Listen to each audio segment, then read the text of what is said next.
All right, welcome to Microcollege. This week on the podcast, we are excited to have Rick Thomas, who is connected with a couple of totally unique and important projects in higher education and agriculture. He is the teaching teamster at the Wendell Berry Farming Program in Henry County, Kentucky, which is affiliated with Sterling College, which is the home campus is located in Craftsbury Commons, Vermont. Both of these institutions have a strong connection with agriculture, with draft animals, and with hands-on learning of different kinds. And Rick has played an important part in the development of both of them, and can talk about also where the Wendell Berry Farming Program is going next.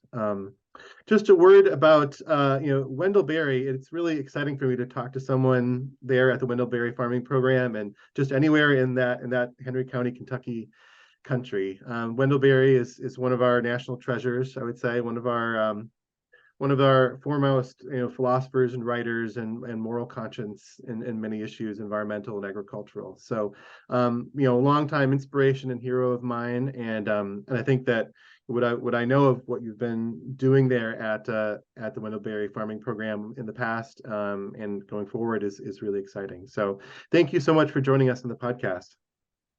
Oh, thank you for having me. You're very welcome. This is a real treat. Thank you. So, on the podcast here, we love to begin our conversations with people's lives and their biographies, and I think that really is also in the spirit of Wendell Berry and what you're doing there. So, maybe if you could look back to when you were a young adult, when you're coming out of high school, 18, 19, 20, 21 years old, where were you? What were you doing, and what was shaping you during that period in your life? Ah, that's a circuitous route to get to here today. So fantastic. So I came out of high school in Tulsa, Oklahoma. I was, of course, looking back on it now, I can say this. Then I don't know that I thought this way, but I was very blessed to be raised with a family of agronomists, really, and I didn't really appreciate the fact that we always had a big garden out back.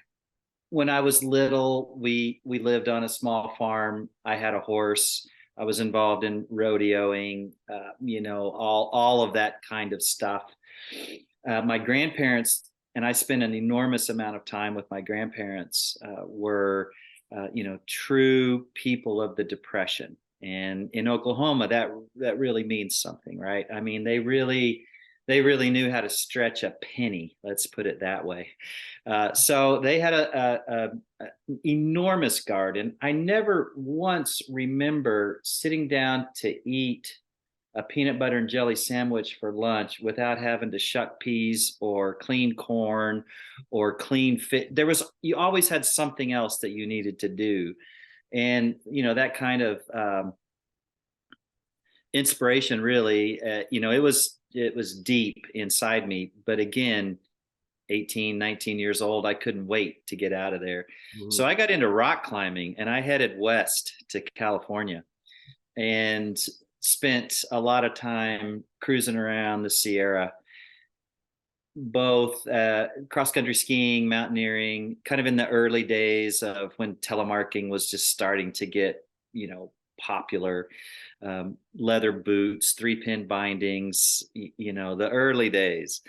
And then lots of time spent outside, just living in a tent and traveling around, having enough employment throughout the year to where your thumb and a climbing rope on the east side of the Sierra will get you where you need to go. Luckily, I think I met Perry, who is now my wife of 38 years. I met Perry there because she was doing acid rain research up in the high mountains, and this is hilarious. Her institution, UC Irving, decided that she really needed a guide. This 23-year-old young woman heading off into the backcountry, having to yuck a snowmobile off of a pickup truck and then drive 12 miles up a snow road. She didn't need a guide. Let's just put it that way. Um, she's a tough one. But that's how we met. We met on skis, and in '85 we were married. And then we headed to Arizona to Perry to pursue graduate school in ecology. And I sort of got into bike racing while I was in the Sierra. And so that took me, I was stoked to be in Arizona because I could train year round. And there were so many quality coaches and racers and races. Uh, and we did that for a while. We kind of jammed around. I studied exercise physiology because that allowed me to sort of be in that loop, right? To train and be involved and understand my body and how that all worked. Perry pursued her master's and then a PhD. And then we sort of took a bit of a turn and got out of sort of the traditional PhD to postdoc route. Perry decided that she wanted to go and work in education. And so that took us to Sedona, Arizona, just down the road from Flagstaff, where we went to school. And we were there for several years. We had our daughter there in '96. And then we decided that we kind of wanted to raise our daughter in more of an urban, or less of an urban setting, and a little bit different place, a little more rural. In I was starting to feel a draw toward my roots, which the especially horses was, we really wanted to live someplace where we could sort of establish a farmstead. And so this job in Craftsbury popped up in 1998. And Perry was hired as an ecologist to shepherd the 4-year program for the college into existence. Prior to that, Sterling had been a 2-year program. And so I came on board, and she calls me from the job interview, and she says, well, here's the deal. The pay is not great. The cost of living around here is pretty high. It's going to be pretty hard to find a place to afford on our salary. But they've got this amazing mission, and they have this farm, and they've got these draft horses that haven't been used in a while. I think they could really use you. And so we arrived, with our then 18-month-old daughter in tow, and really set about to do the work of the college. And so we brought that first 4-year class into existence, and we've been a part of the college ever since. Perry has shifted away from the college in the last 10 years and pursued some of her work in ecology a little bit differently. And so really that's our origin story with Sterling. The horse program had ebbed and flowed as these things go with the people who were there to staff the program. And when I arrived, the program had sort of lost its teamster, and the horses were just sort of out and about. And so it was a great opportunity for me to come in and really, I think, sort of, it was the next turn of the crank thing. I didn't do anything particularly amazing. I just stood on the shoulders of a lot of really good teaching teamsters who had been at Sterling really since the mid '60s. And so I just took what it was there and built it out a little bit differently, just because I brought my own fingerprint to it. And then in 2018, we had this opportunity to develop a partnership with the Wendell Berry farming program, really with the Berry Center here in Newcastle and Henry County. And as we're sitting there, and our then president is talking to the faculty and announcing this relationship, he begins the sentence, and if any faculty member, and my hand just shot straight up. I said, yeah, absolutely. I'm excited about this. Let's do it. And so in 2018, Leah Bayens, who is our dean here, our sort of chief administrator at this end, she and I began to really build out what this program was going to look like, what this 2-year program was going to look like. We moved here onto what we call Hope Hill Farmstead in 2019, lived in a camper, and began to renovate the farmhouse. And the process of restoring a pretty beat up tobacco farm has pretty much been our, we walk out the door, we're either teaching or we're working the farm at this point. So, that got us here, and we're just finishing. That was built to be a 2-year program. So 60 credit junior, senior year type experience. And we went through our first cohort, graduated that group of 12, started with another group of 12, and we're just in the final semester. They'll graduate in May. Something that we've learned, and I think this is probably a good time to talk about the evolution of the program. Something that we've learned is that the 2-year commitment to move to Henry County for someone who's sort of our target audience, I guess is the word to use. It's a lot to ask. And we found that more people say no than are saying yes to come and do something like that. But all of those that say no almost always will say, if you had some shorter programming, if we could come there and just learn a specific skill. I'm really interested in draft animals. I can't take 2 years off to come and do that. So that's really the direction that we're going to go is a lower residency requirement, shorter courses that, although, we're very hands-on, very experiential in our teaching philosophy, we still need to use some of this kind of technology, this Zoom technology, remote learning. We can support people from afar. If they come here for a week, we can build programming ahead of that. Mm-hmm. Come here for a week, focus in on the real hands-on, real hardcore skills, technique training, I call it, really focus in on learning some new techniques, and then create follow-up systems afterward. So that's one type of format that we're going to pull out. Weekend workshops, continuing education. We're in the process of getting certified so that we can tap into organizations that require continuing education for their employees. And that's fantastic, but there need to be some standards around that. Mm-hmm. So we need to get certified, and we're in the process of doing that right now. So the program, if you can imagine, sort of condensing all of it's all really cool stuff.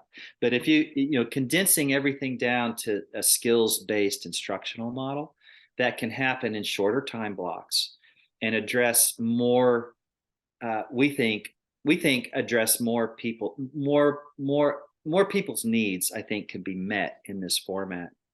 So this will launch, we'll sort of roll it out pretty modestly this coming fall with a few courses focused in on training woodland workers. And I don't say loggers, and I don't say foresters, I say woodland workers, because we really want to look at the farm woodland in a lot of different ways. So we can talk about that in a little bit, but we'll roll that out. The spring of the year, we'll roll out a couple of courses in community organizing, mm-hmm. and really looking at, sort of like what's going on in our rural places from a sort of a sociological standpoint, and remember, the framework for all of this is putting Wendell's writing to work. And so when you start talking about things like neighborliness and cooperative systems, that fits right into what Wendell's been talking about his whole life, really. So that course and that suite of courses, same format, low residency, structured work ahead of time, online, come here for a week, follow-up work. Coaching really is kind of how we're viewing it, as coaching afterwards.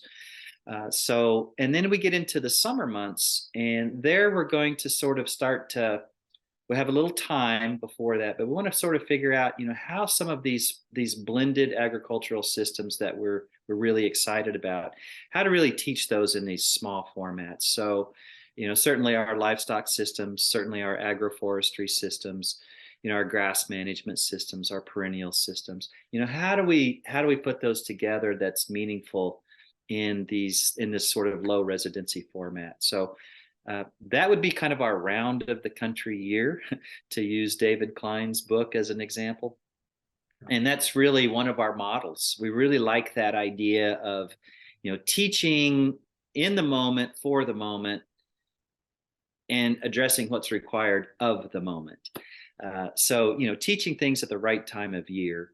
And that's to me, it's pretty exciting, because, you think about the busy time of year for farmers is not a time to be offering a lot of curriculum.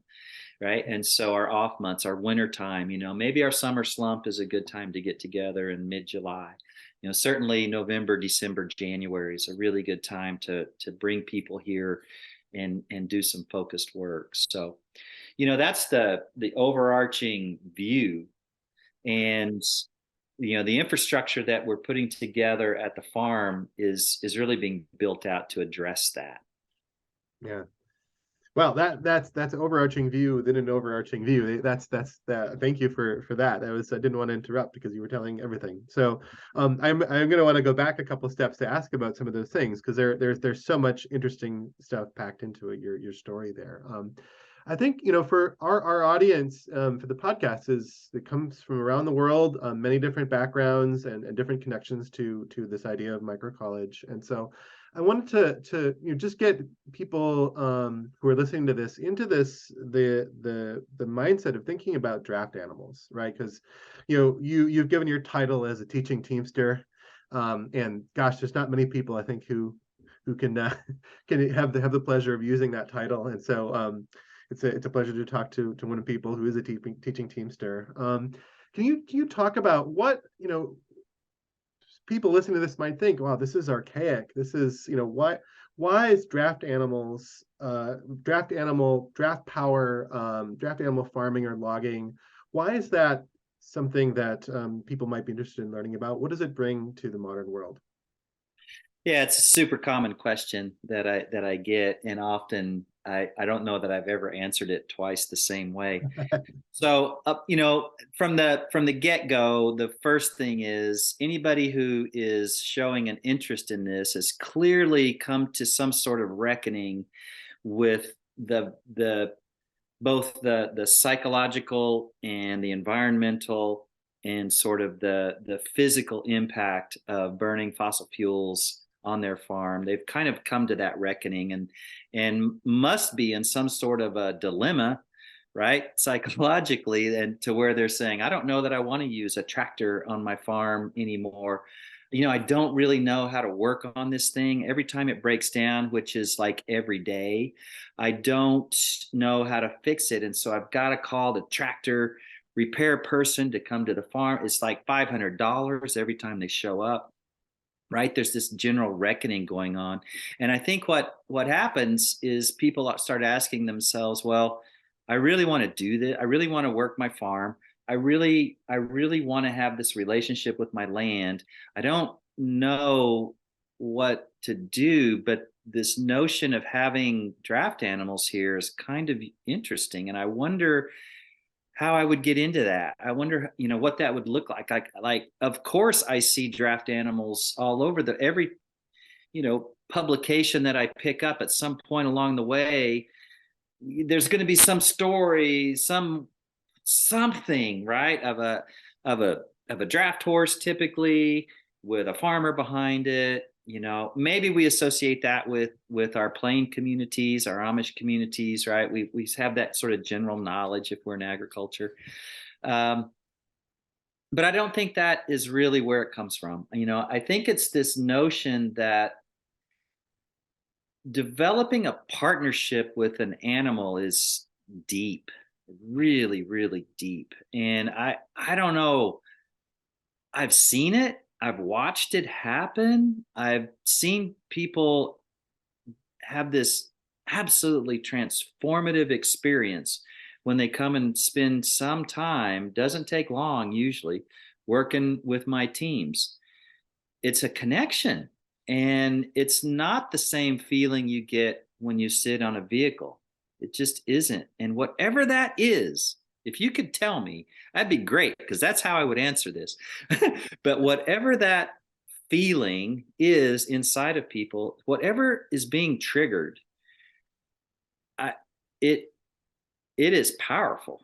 And so, there's a lot to unpack in that comment, right? I mean, developing a relationship with an animal requires that you have access to animals, and that you have access to animals that are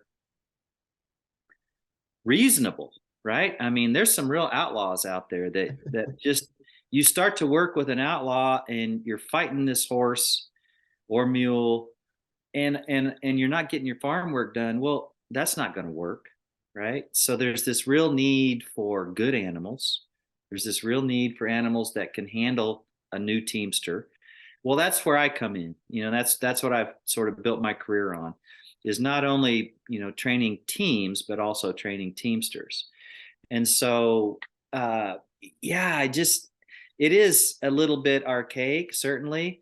But get back to that tractor repair bill. The thing about most draft animal equipment, it's you can start, with a general tool set, which you've probably already got in the shed, a very general basic tool set with a very basic sort of mechanical mind. You can just about fix anything that's draft animal powered, really. I mean, if it's ground driven and you can't figure out what something's supposed to do, you just have to move it around. Yeah. And that's what this thing does. And here's where it's broken. You do have to have a little bit of you have to be pretty creative. And further, although the equipment is still around, especially the older equipment, it's growing rustier by the day, because it's sitting in those old barns, it's sitting in the hedgerows, it's hidden off. As soon as the tractors came in, that equipment was pushed aside. So, there's a little bit of ingenuity that has to go into things. So there's that deep-seated connection that happens when people start to work with draft animals that I don't know that you may experience with the machine. There's a level of craft associated with the teamster's trade. And that's something that I'm finding when people jump into this. At the end of the day, there's work that was done, and there's work that was done with the draft animals. And there's this sort of sense of it really is craft. To me, it's like, this took a lot of finesse today. This took a lot of art in order for me to navigate this day with these animals. It was really frustrating at times, but also really like amazingly blissful at times. Yeah. And so, again, I just don't know that I think because it's so hard, and it really is hard. I mean, it's not easy. But it's like this sense of accomplishment that people gain when they achieve what they want to do on their farm with their draft animals. Not to get too sappy, but it's emotional, and I mean, there's something about in the evening when I'm walking back with my draft cattle, and they're ambling along behind me, and I can hear, the ring. That's like music to my ear. I can hear the rings clattering a little bit, and the hooves on the lane come right behind me, and I'm just walking, and they're just walking, and it's harmony. It's super harmony. And so again, that's just something I don't experience. I don't have to wear hearing protection. When I'm working, I can hear the birds. I can see, I can smell the soil when I'm working in it. Those are all like, I think it just continues to build that deep connection as to why we have made this decision to be a farmer in the first place. That is a really long answer, but it's because it's so complex and it's so personal Yeah. People are going to get into this for different reasons. These aren't my words. Somebody else said this a long time ago, and I use it often. But it's pretty clear now that the best thing that ever happened to draft animals was the tractor, and that is because now only people who want to be with draft animals own them and use them. And so, I think life was probably pretty hard for a lot of draft animals. Pretty pretty tough, pretty abusive, really. And so, now that there's a choice, those of us choosing draft power, we're doing it for, I think, all the right reasons. Yeah, thank you. There's a lot of poetry there in what you had to say, and I think that's a reason to think in this way about technology, about draft animals for sure. Working with a living being, in partnership in a way is something that really changes the way you interact. But also, I can see that it changes your relationship to the land in powerful ways. We're here in southwestern Wisconsin. We are in Amish country. There's a lot of Amish farms here, so draft animals are a familiar sight around here.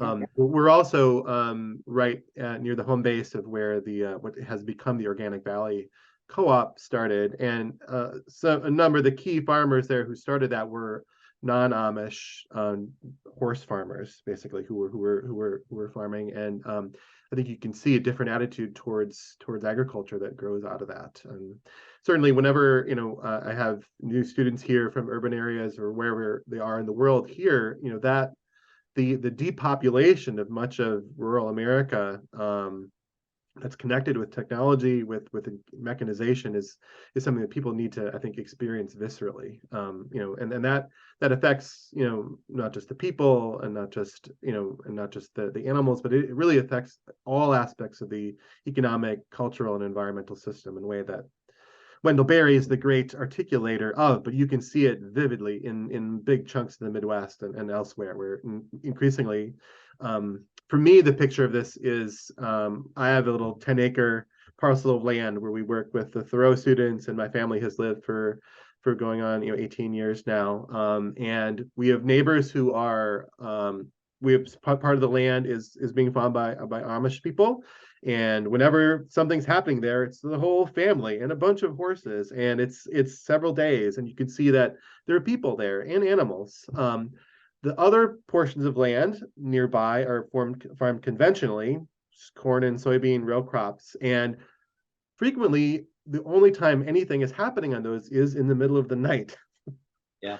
Right, and that's only 3 times a year, basically, when it's sprayed, when it's planted, and when it's harvested, and that's about it. And so, what can you see about the quality of the soil? You certainly can't hear the birds, right? And soon enough, there won't be even a person in the middle of the night there. It'll be a robot, right? Right. So I think that these questions of technology and really and draft animals and hand work of different kinds is really quite existential, actually. Yeah, it is. Yeah, you've nailed it. Yeah, that juxtaposition of the Amish culture working with draft animals and humans, people, right? And then that sort of conventional. You go look at take a soil sample on either side. Don't even really have to get it analyzed. Just hold it in your hand. You Yeah, know. try to put something into the soil. We've done that with our students in the past. How far can you stick a stick into the ground or whatever? Yeah, and the poison culture, that's required to farm in that mega scale. Well, it also speaks to scale, and that is part of what a horse will do for you, and that is limit your scale, right? Wendell certainly speaks about this in a lot of essays, but what are people for? That's a good one. And then all of his conversation around appropriate technology and labor saving devices, right? So if you start to save labor, well, you just start to exclude people Yep. until pretty soon you don't need people because you've saved so much labor. Well, we don't have to look very far to see that's a dead end. And that's really I think that's one of the things that you are working on, and also we are sort of in that same vein, and really looking at sort of taking an inventory first when you first come to here. Take an inventory of what's here, and then think about what's right, not for you, but for the land. What's right for the land. When you ask those types of questions, to me, the draft animals fit in quite well. Now there's so many really cool, especially market garden systems that are, it's so easy for people to access, strategies around market gardening now, and many, many different ways of looking at it. But they have some common threads, right? Which is really take care of the soil. That's number one. Put away the plow. Really try not to till too much. Till when it's required, but not to till too much. And then enhance biodiversity on your farm and in your garden even. And it can be a small garden, and you can still enhance biodiversity. You start to do those kinds of things, and then nature really begins to sort of reclaim the space. And all of a sudden the bees come, and the birds start to show up, and pretty soon it's a very vibrant, lively place. So that's the thing I love about looking at things, from sort of a natural farming perspective, is when you get it right. And you really don't have to get it exactly right. You just have to move in that right direction. If you're moving in that right direction, things really start to happen. Things begin to unfold in front of you, that you just have to become a thinker. And I think that's key, is when we talk to these young people who are interested in getting involved in this system, we can tell them how hard things are. We can tell them their financial margins are so thin that they need to have a plan B. There's all those things that we can sort of say to people. The thing is, if you're not thinking, if you're not observing, and if you're not looking, then you're going to miss it. And that plan B is going to be needed much, much sooner than you anticipated. So I think that's something that the microcolleges in general, but this sort of sphere that we work in, this space that we inhabit, it's creative problem solving. It's critical thinking. It's sitting down, and notice we haven't once, neither you nor I, we haven't once talked about labeling any of this, right? We haven't talked about the kind of farming around organic or regenerative or restored, and I think staying away from those words is really important. But what we're talking about is systems that work for people and systems that work for the land. And where's that intersection? And it may not be one in one camp or another, but it has to be in some way, shape, or form moving the land toward its natural state. Otherwise we're just fighting it, right? We're fighting the natural process of the land. And that, I've seen some amazing farms that are just, they've gotten most things wrong, but they've gotten a few things really right.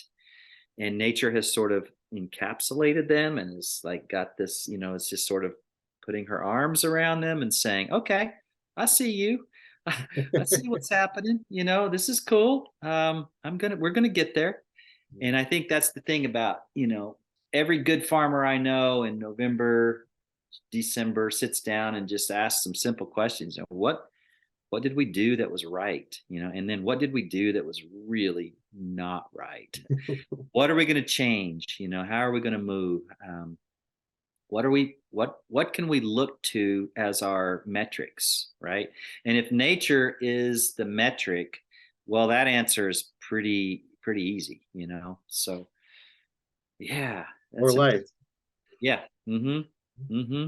Yeah, so I think one of the really powerful things that you are doing, the goal of the Wendell Berry farming program, as I understand it, is really to train people who will farm, right? And certainly what we're doing here at Thoreau College, and I think I personally believe that everyone should have some deep experience with growing food, and of course with natural environments, and just doing things with their hands, and that should be part of any true liberal arts education.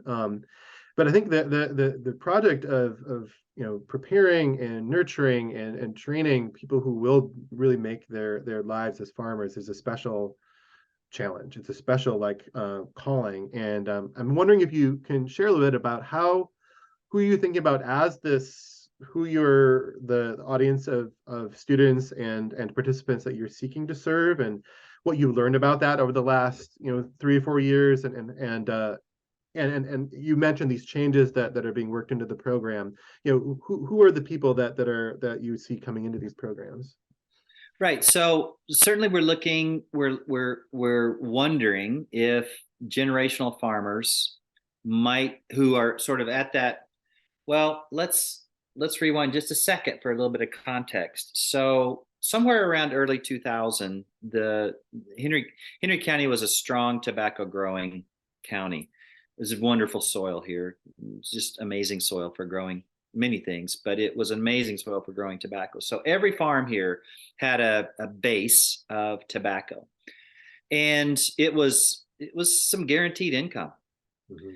Well, once the tobacco program was phased out, those farmers have been left pretty much with a financial hole. And of course, we have got really good grass here. We're in that outer bluegrass region. Eroded plateau, really good topsoil left. It's a fantastic place to grow grass. And so along with grass comes livestock, specifically cattle. And so cattle was sort of always here, but people have started to say, well, let's amp up our cattle production, and that will clean up the gap for tobacco. Well, tobacco, because most farmers were enrolled in the tobacco co-op, were given parity pricing on their crop. So they knew sort of when they put that soil, when they put the seed in the soil, they kind of pretty much could count on an X number of dollars going into their bank account in January. Well, the cattle industry, with its thin margins and its fluctuating market, does not. You put a calf on the ground in March, you have no guarantee that $1.40 a pound is going to exist in November. And so there's this financial gap. So something that we're hopeful of is that area farmers, maybe within this sort of 5-county area, who are honestly not able to farm full time. So they've got an off-farm income. They're farming Friday night, Saturday, half a day Sunday. They're taking their summer vacation to mow hay. And the rest of the time, their cattle are just sort of there in sort of a feeding area. I won't call it a feedlot because it's different, but they're in an enclosed paddock where they can be fed a rolled bale of hay. And then they're pushed out to graze when the farmer can get to it. And that's reality. I mean, that's just the reality of farming in Henry County right now. There's very few, I think of the 580 farms in Henry County, there's maybe a handful of full-time farmers. So that's the reality of it. We're hopeful that some of those farmers would be interested in coming to learn a couple things. Certainly, how can you add value to your beef herd? Right? And so I think there's some things that we might be able to offer there. How can you graze a little bit differently? Like, can we look at some rotational grazing systems? That should be in certain circles, certainly. And if you've been involved in teaching agriculture, things like managed intensive grazing is just going to be a no-brainer, right? But for the average farmer, that kind of situation, first of all, may not be possible. And second of all, may not be well understood. And there may be some reluctance to make some changes. And so if we could show how to use some systems that don't require a lot of time to move fences, so really look at the systems teaching side of it. So different ways of building temporary fence that you can do in an afternoon, or you can do on a Sunday and set up 3 or 4 paddocks ahead of time so that when you get home from work, you just open a gate, boom, they move on to the next. Right. And so introduce all of those really um, yeah, I mean, it's a very beneficial way of grazing, moving animals across your land. Absolutely, yeah. Right. And so, but it may be absolutely just out of reach for many farmers. How do you water in the summer when you don't have water out in your fields? Well, there may be some ways to work around that. So that generational farmer who's already on the land, that's definitely a person we'd like to speak to. New farmers, especially young farmers. So daughters and sons of generational farmers who are maybe in high school, maybe in early college, who would like to move on to the family farm, but don't really, maybe they got a little different approach, and maybe think through like, I'd like to add sheep to our operation. Mm. So how would you add a unit onto an existing cattle farm? Well, that's the kind of thing at the Berry Center farm. We have a 200-acre grass farm. That's the kind of thing we can show, how to do, what kinds of infrastructure are needed. And, when speaking of infrastructure, do it with what you already have around so that there's not a lot of startup costs. Yeah, I'd love to bring sheep to the farm, but it's going to cost $20,000 just to change. Well, how can we show how to use the systems at hand so that you don't have those upfront expenses and then build into it? So that's another group, sort of that the children of those generational farmers. And then there's this whole group of people, I think, who are, maybe, I mean, I'm 60, and they're sort of like they've got some land, maybe it's family land, maybe they've just sort of been wondering about what to do with it and don't really know how to get started. They've taken a lot of maybe some courses through their extension. They're ready to jump into this. They're approaching that time of their life where they've got some time. That's another group that we think would really benefit from spending a little bit of time with us. Transitioning, at that Yeah. transition point from sort of like, maybe not full-time retirement, but maybe half-time retirement. And then how can we look at in 5 years from now, what kind of systems should we start now so that in 5 years, when I am fully retired, this farm can really sustain us? And I don't, I think the folks who are really focusing in on sustenance agriculture for themselves and their family, maybe selling a little bit to a neighbor, those folks I think could really benefit from some systems training. Yeah. Do things a little bit more efficiently, as a way to think about that. And we don't have very many answers. I mean, most people have the answers themselves, but as trained educators, I think what we have are maybe some pointed and efficient questions to ask. I would say that's really, I'm not going to speak to a farmer about what they should do, but I might be able to ask some questions that lead the farmer to an answer simply because of spending my entire career in the classroom, and thinking more Socratically around how we enter into this conversation. That's where I get really excited about things. You have all the answers on your farm. You know it better than me. You know it better than anyone. Yeah. And so I might ask some really just hard and pointed questions and get you to a place to where you're thinking about things. I come back to this notion of systems thinking, and that's just how I'm wired.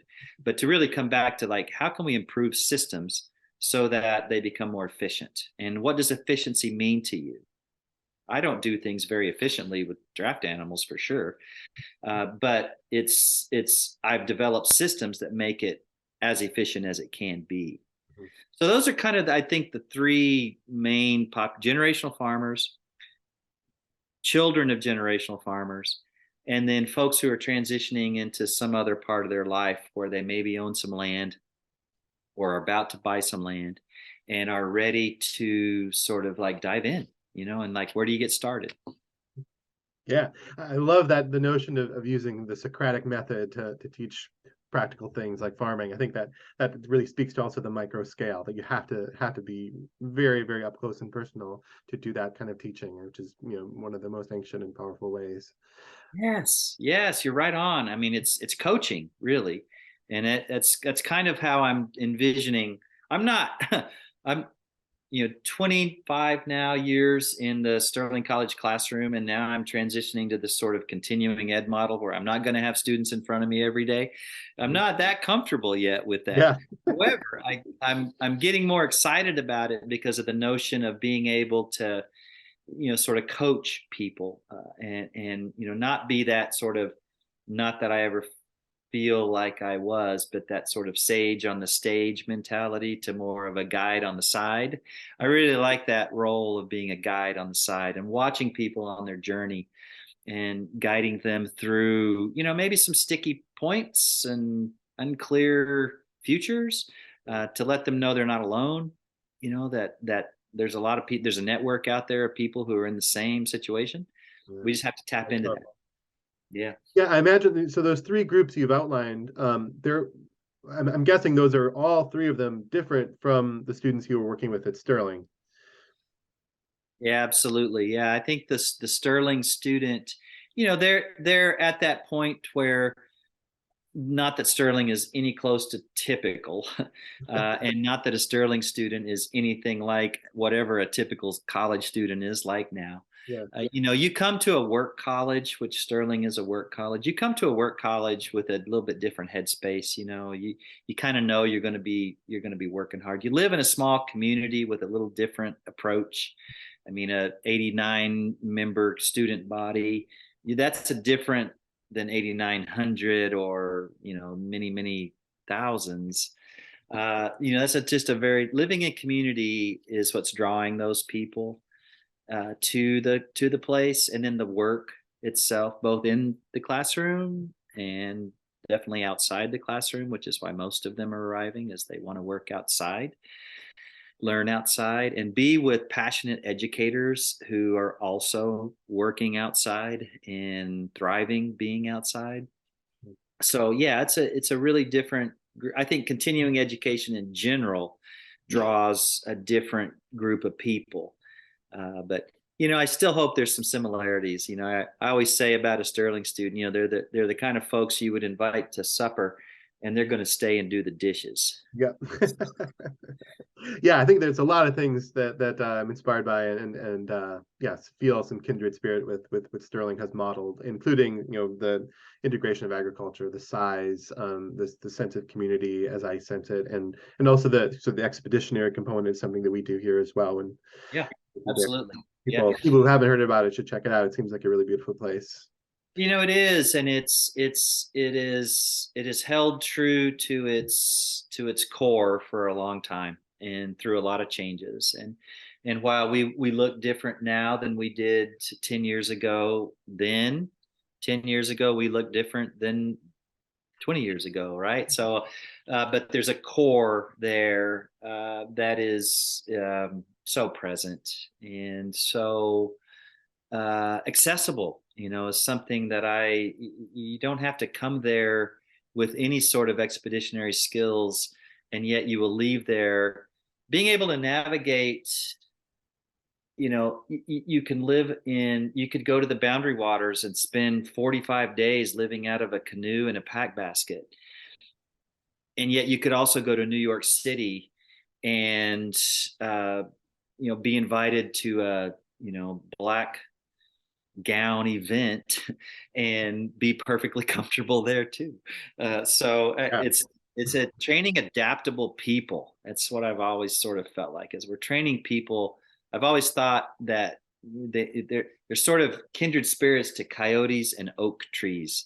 They can sort of survive just about everywhere. So Fascinating. Yeah. Yeah, so I'm wondering, I mean, if at a place like Sterling, where you have people are there for 4 years, they're there full time, they are maybe closer to conventional college age. There is this sort of integration of, you could say, the humanities as well as these kind of hands-on experiential kind of skills. I'm wondering there at as the Wendell Berry farming program evolves, where does that kind of literary and humanities tradition that's modeled so beautifully by Wendell Berry, how does that come into the work, as you have been doing it and as you see it going forward?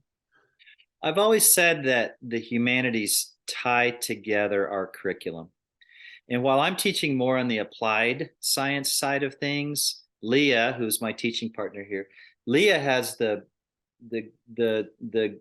good, great work of tying together all of that applied work and giving it what I always say that Leah's classes give our entire educational process here a backbone, you know. And then when I say that, I'm speaking metaphorically, but they give it this sort of moral backbone. They give it a set of instructions. I really feel like the humanities here provide that sort of. I may put together a blueprint for how to manage a woodland in some way, given some set of goals.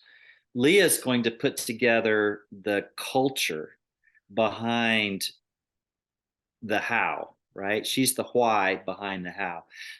And Sterling is no different. I've always felt that our humanities courses bring together everything that we're doing on the applied side of things. And without them, it's incomplete. It's an incomplete education without the humanities. And it's more than just because we're awarding a Bachelor of Arts. It's because the humanities are so they're to me they're what. Well, I think it goes back to what I was saying with when somebody experiences draft animals for the first time, that deep sort of like, oh, right, that connection. When I read this and I see I'm not alone. It's like somebody else has experienced this. Here's a set of guidelines that somebody is providing to me that they've thought deeply about. And that is especially as we get into this weird like chat box world and screens, I am so nervous that we lose those moral instructions, and that sort of guidebook that is housed in our literature. So to me, without it, it's incomplete. Without the humanities, we are an incomplete education. And so how do you bring that into these shorter form or more remote kind of programs? I think we do it through providing guided readings. And this is where some work needs to be done and some thinking needs to take place, because you're asking the same question that Leah and I talk about all the time.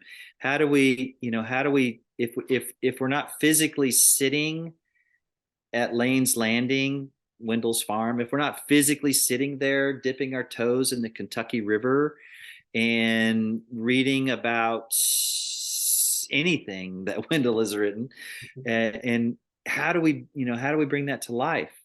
I think we do it through some guided readings, and then through our coaching discussions. And certainly when we're here, I think that becomes our, I don't really like to think of it as homework, but that becomes our those are our guidebooks. And so in order to, we can't ignore it. I mean, I understand what you're asking, and we absolutely cannot ignore it. So in a short course format, you may only have a week's worth of time here, but that doesn't mean that they didn't have 3 books to read before they arrived. Sure. And then so once they arrive, now we're like, oh, remember Gillian's Branch? Well, let's go. We're going to walk down Gillian's Branch this evening during our evening. And Leah is Leah's many things, but one thing is she's a encyclopedia of agrarian literature.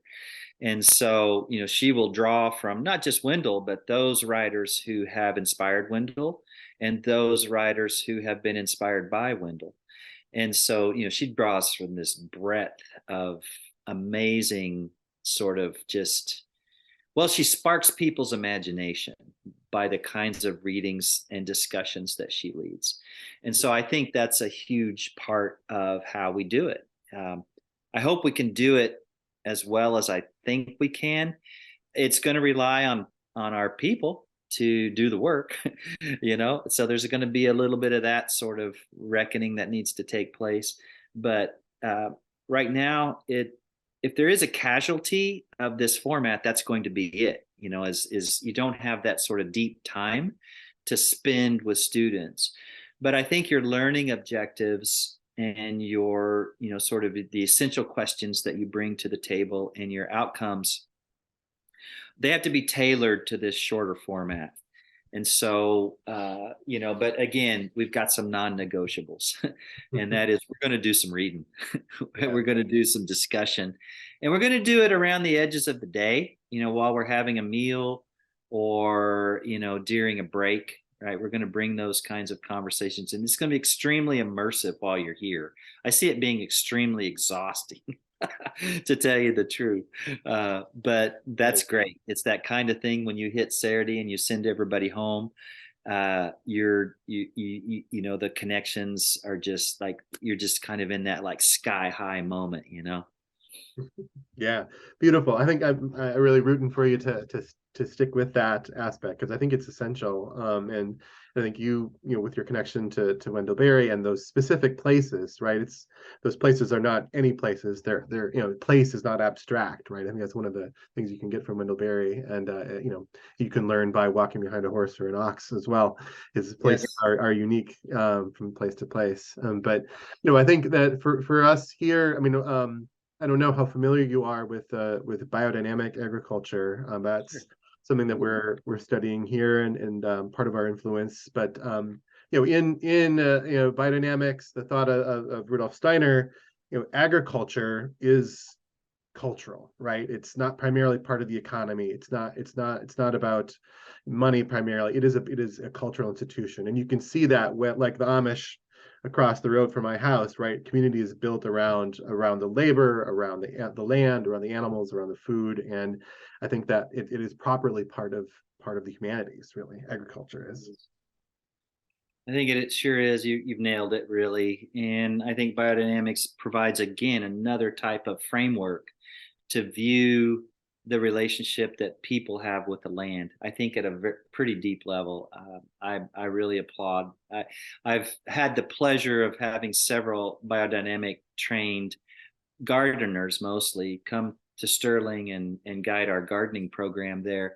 And just the really, well, the changes that happen to our soil, to our plant growth, to us, really. I mean, eating that nutrient dense food, building the preps and going through the process of, well, it's funny we were talking about this because just today we were making some clay slip, and I sort of found myself thinking about vortexes, when I was stirring the slip, and just understanding those life forces that are so ever present and